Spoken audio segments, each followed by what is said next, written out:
Today, I want to talk about the real reasons that every drummer should practice the rudiments. In fact, I believe that if you spent a dedicated chunk of time towards mastering the rudiments, then you will become such a better drummer. You're going to develop an elite level of technique. You're going to develop greater stick control and a higher level of musicality in your playing. And once you have these three things, your speed will improve, but you won't build tension. You'll stay relaxed while you play. You'll have more power, yet more finesse, right? Better touch control. You'll start to have better hand-to-hand coordination and more consistency in your sound. And all of it can be done kind of effortlessly with these traditional rudimental approaches to learning the rudiments. So let's break it down. Let's dive in a little bit and kind of show you how this all works when we put it together. Okay, so the first thing I want to talk about is the slow practice that happens when we take these traditional rudimental approaches and training styles to our own practice, right? So slow practice is the most efficient way to build muscle memory. And muscle memory is very important for any sort of drumming that we're doing. The reason that it builds your muscle memory faster is because your motions are all exact at a slow enough tempo. And your mind has enough time to really soak it all in and to make sure that those accurate motions are there and to really, really pick at all the details of your playing. Once we speed things up, we start to have some sloppiness in our playing. We start to maybe not catch all the details, and we start to build in bad habits. They start to creep in to our playing. And once we have bad habits, then we have to practice even more to get rid of the bad habits. And I've spent so much time in my drumming life practicing to get rid of bad habits. And I wish I had just changed my approach to drumming.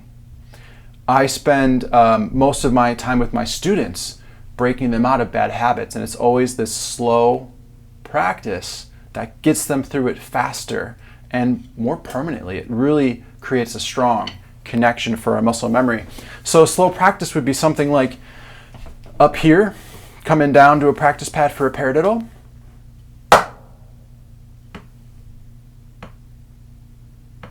I had time to physically witness things that were happening in my hand. I had time to mentally assess feelings in my body for every single stroke and after every single stroke. So right now I'm thinking, where's my playing area? How was my motion? Where was the tension in my body during that drop? All those things can happen really quick in your thought process if you know which questions to ask yourself.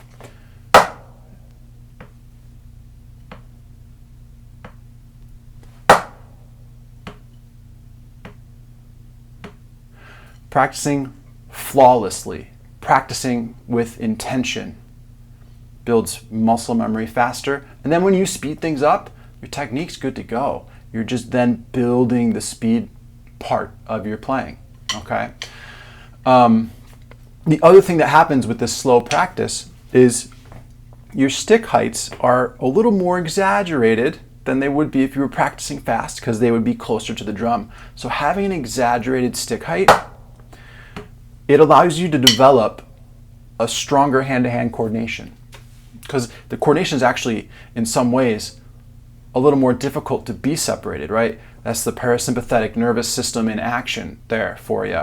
But I connected this for myself when I was studying drum set a little bit more intensely, and I was with a jazz guy, and I was working on some four-weight coordination, and I was struggling with one of the exercises a little bit, and he said, hey, why don't you just, on this beat, pick up your ride cymbal hand a little bit higher, like get it up to your head, and it'll allow some freedom in the left hand because they're not connected in your head anymore, right? They almost separate themselves. And that coordination I was working on, it happened so much faster, and I immediately realized, like, oh, that is rudimental drumming. That's a technique from there. That must be one of the benefits, right? A lot of times when these things get passed down from generation to generation, there's not always an understanding of why we do things. It's just, this is how it's done. This is your results, right? We know it works, so here you go. But I like to wonder why. And I've spent a lot of my time piecing these together to create a system that really works well for all of my students. And these are little moments of like sort of epiphany for me. So those exaggerated stick heights, they do bring your coordination to a different level of focus. And it just transfers to all of your playing, okay? The next thing that we really talk about with traditional approach to learning rudiments is using the weight of your arm for accents. And that happens when the arm gets lifted at the right time. So you're seeing how your slow practice transfers into the physical technique that we're going to use. That weight of the arm allows you to have power with relaxation at the same time, which means when you play faster, you'll have more clarity in your playing. And you'll notice if I speed up a little bit, my arm is still going to be raised for the accents, and it helps create a clarity in that rhythm. Good job, buddy. So as we speed up, the clarity is still there. But you'll see I'm still having a lift. That's kind of drastic, right, for that speed. So that's going to build a lot of clarity in your playing.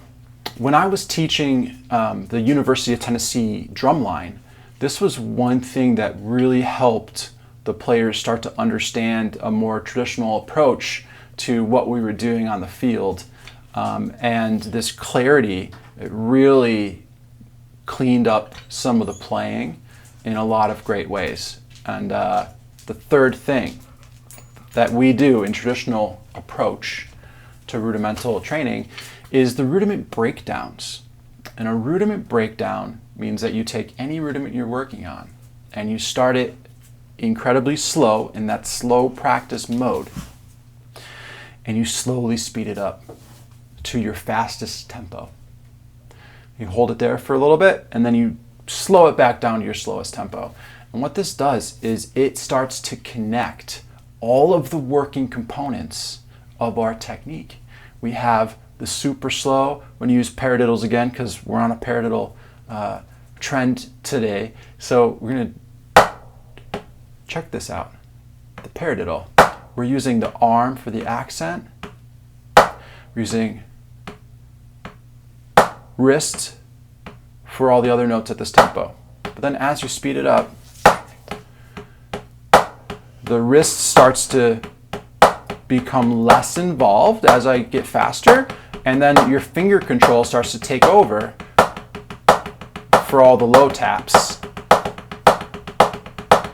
So now you're transitioning from a wrist control to finger control, but you still have your arms activated and the wrists aren't tight. There's relaxation in there, so everything flows and works smoothly together as you transition where the main stroke is coming from, right? Is it coming from the wrist? Is it coming from the arm? Is it coming from the fingers? And we can smoothly flow from one to the other. And then as your rudiments speed up, they all have some sort of a bounce stroke at certain tempos. Like a paradiddle, the diddle becomes a bounce stroke at a certain tempo. So doing these breakdowns, it really develops a stick control and this understanding of how to flow from one to another style of, not even style, right, but like a technique that is just really valuable for your playing. So, slow practice. It helps you build an elite level of technical awareness, okay? Using your arm for weight. That allows you to have clarity in your playing, and once you have clarity, you can start to make intentional musical decisions. So you start to build better musicality, all right? And then rudiment breakdowns are the ultimate way to develop a stick control and a way to control the stick with all different aspects of playing, whether it's an arm stroke, a wrist stroke, finger control, or some combination of the three. And once you accomplish those things, I'll tell you, for over a decade, I've worked with hundreds of students and of all different levels, right? And all different ages.